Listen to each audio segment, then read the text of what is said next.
बोलना चाहोगे?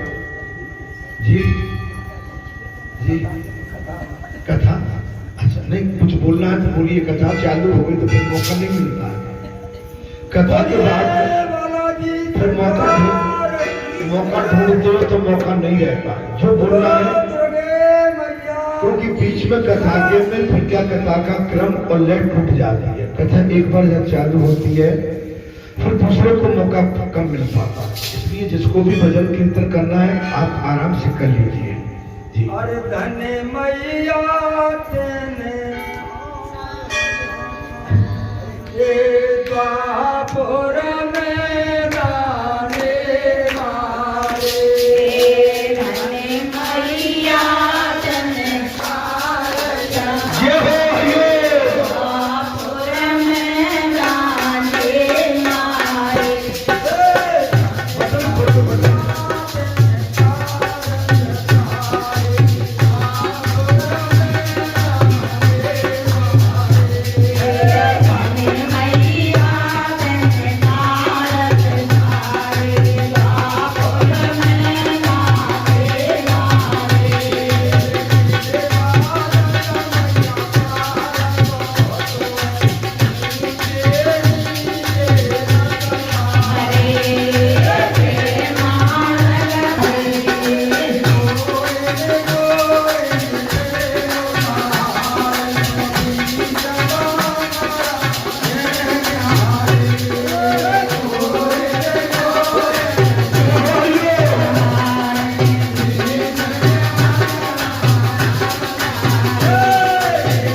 स्तुति सुमिर धरु गुरु कोई ध्यान आन विराजु कंठ में सुते जइयो मम ज्ञान।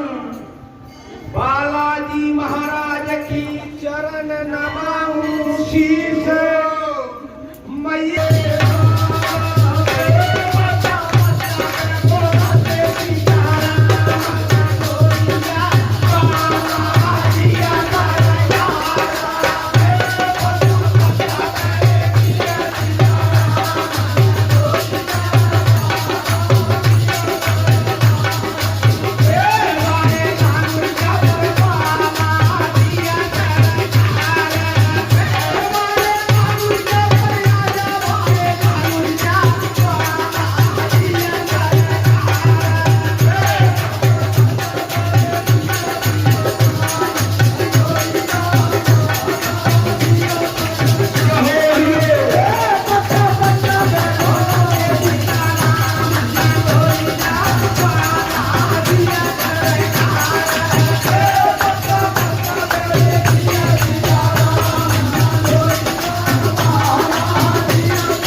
बिहारी बहुत ही सभी ने अपना अपना भाव प्रकट किया। आनंद आ गया। माँ भगवती का महापर्व चल रहा है और उनके आंगन में लंगोरिया होना ही चाहिए। सो बड़ी भाव के साथ आपने लंगोरिया जिस तरह से भाव प्रकट किया, भैया आपने सब कुछ कहा। 25 पटिया मुझे नहीं समझ में आई, मुझे अपना भी समझ में नहीं आया। एक बात समझ में आई, जो तुमने माता पिता का नाम लिया,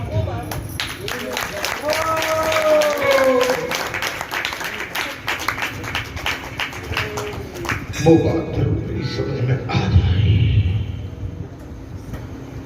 उन माता पिता का जो भी आशीर्वाद है, बाकी सब ठीक। मैं बहुत जल्दी वैसे भावुक नहीं होता हूँ, लेकिन माता पिता का जब आज तुमने नाम लिया तो मेरा हृदय माँ और पिता के लिए निश्चित माता पिता ही सब कुछ होते हैं। माता पिता के आगे और कोई बात बनती भी नहीं है। बाकी ठीक है, हम संसार में आए हैं, अपने कर्मों का निर्वहन करें, तप करें, तपस्या करें, भजन करें, कीर्तन करें, संकीर्तन करें और करते भी रहना चाहिए। लेकिन ये माता पिता की याद आज हमें दिला दी, बहुत बड़ी बात है।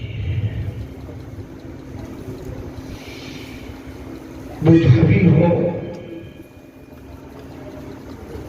सुखी रहे, खुशी रहे।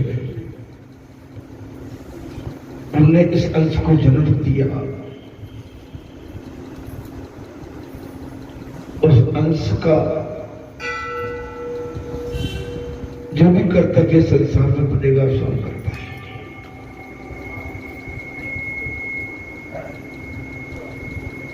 निश्चित पुण्य की पूंजी ही अपनी संतान को प्राप्त है।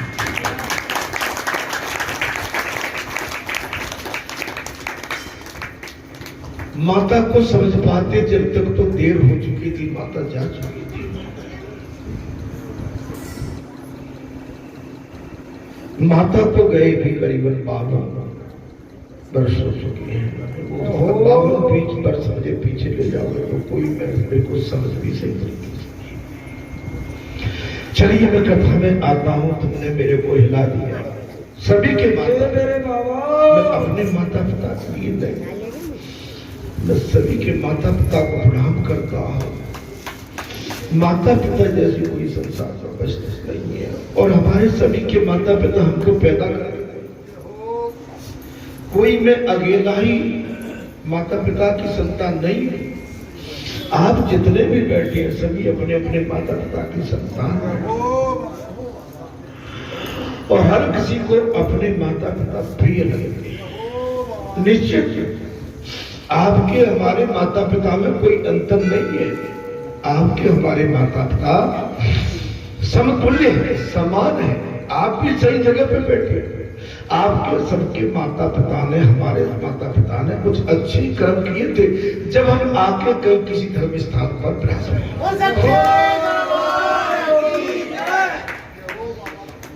अगर कथा को आगे बढ़ाता हूं, इस समय मां भगवती का महापर्व, आज महाअष्टमी, माता का एक दिन बढ़ गया है। कल नवमी है, परसों विजयदशमी है, परसों गुरुवार 10 हवन होंगे माता के और 10 सुंदर कांड हो गए। आज 9 हो चुके हैं। कितने हो गए? और 9वां हवन अभी कथा के बाद होगा।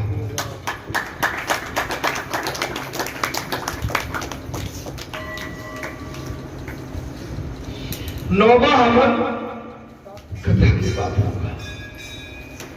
हे संतों महात्माओं, में आप सभी को कोटि कोटि नमन करता हूं, प्रणाम करता हूं। कथा कहने से पहले आपके चरणों की रज को अपने माथे और सर पर धारण करते हुए बड़े विनय भाव से प्रार्थना करता हूं। अगर भगवत कृपा आपके घर, आपके आंगन में चल के आ जाए तो समझना आपका हमारा कोई बहुत बड़ा पुण्य उदय होगा। लकड़ी हटा दो, माता का बहुत बड़ा कोई पुण्य उदय हुआ है। और बगैर पुण्य के लिए आपको धर्म का स्थान नहीं मिल पाता, तभी इस तरह का स्थान। बात चल रही है इस समय महाप्रभु व्रत महाप्रभु और सन्मार्ग, बैराग, तप, त्याग, साधना। जब ये सब चीजें हमारे सन्मुख आ जाए चल के, तो आप हम समझे कि हमारे जो पुरखों ने कुछ अच्छा किया था, हमारे माता पिता ने जो धर्म की बेल डाली थी, वो आज फल फूल है। मैं निश्चित अपने बरेठे वासियों के पुरखों की सराहना करता हूं, क्षेत्र के पुरखों की भी मैं सराहना करता हूं उन्होंने निश्चित कोई बहुत बड़े अच्छे धर्म के कार्य किए होंगे, तब जाके ये बैकुंठ बन पाया। बैकुंठ ऐसे ही नहीं बनता है। बैकुंठ के लिए हमारे पूर्वजों ने, हमारे पुरखाओं ने बहुत तपस्या की है। यहां की नदी को एक बार नहीं, हजारों बार नमन कर आज हम प्रातः काल से ही आनंद में डूबे हुए हैं। आप जिस प्रकार से अपनी भाव भक्ति, समर्पण भाव भगवत के चरणों में जो अर्पित कर रहे हैं, इसका प्रतिफल आपके सामने बहुत बड़ा आने वाला है। महाराज कथा में प्रसंग चल रहा था, भगवान लंका पर विजय प्राप्त करने के पश्चात अयोध्या वापस आ रहे हैं और प्रयाग में आ गया विमान। कहा गया महाराज? प्रयाग में भगवान का विमान आ चुका था। भगवान श्री रघुनाथ ने हनुमान जी से कहा, हनुमान जल्दी जाओ, अयोध्या में मेरे आने की सूचना दे दो। भरतराज पादुका की पूजा करते हुए महाराज सीताराम का जप कर रहे हैं। भगवान श्री राम के छोटे अनुज भाई भरत, महात्मा भरत क्या कर रहे थे? भगवान श्री रघुनाथ की चरण पादुकाओं की पूजा कर रहे थे, जाप कर रहे थे। हनुमान जी ने कहा, भरत जी, राम लक्ष्मण जानकी पधार चुके हैं। बोले, हे भरत जी, राम लक्ष्मण जानकी पधार चुके। भरत जी ने विमान देखा तो आनंद से आंसू टपकने लगे। आंसू शब्द बहुत बड़ी कीमत है। अगर भाव में आंसू टपक जाए तो निश्चित कोई बहुत बड़ी बात होती है। अभी जो भैया ने कथा कही, कथा में जो तीर लगा वो पार पार हो गया। वो था माता पिता का और सभी का, एक का नहीं, सभी इसके लिए भाव विभोर हो चुके हैं। आप समझ लीजिए महाराज, भरत जी ने विमान को देखा तो आनंद से हो गए और उनकी आंखों से महाराज आंसुओं की धार निकल पड़ी। विमान में से सब नीचे उतर गए। राम जी ने भरत को अपनी बाहों में भर लिया। भरत को अपनी, राम तो राम है, राम जैसा है कौन इस संसार में। राम बनने के लिए बहुत त्याग करने पड़ते हैं। राम किसी को कहना आसान है, लेकिन राम बनना बहुत कठिन है। भगत संत कहना आसान है, लेकिन संत भगत बनना बहुत कठिन है। पुरखा महापुरुष कहना वाणी से आसान है, लेकिन बनना बहुत कठिन है। इसके लिए जहर पीना, रोज मरना पड़ता है, हर पल मरना पड़ता है, रोना पड़ता है, सब कुछ जानते हुए भी अनजान बन के जी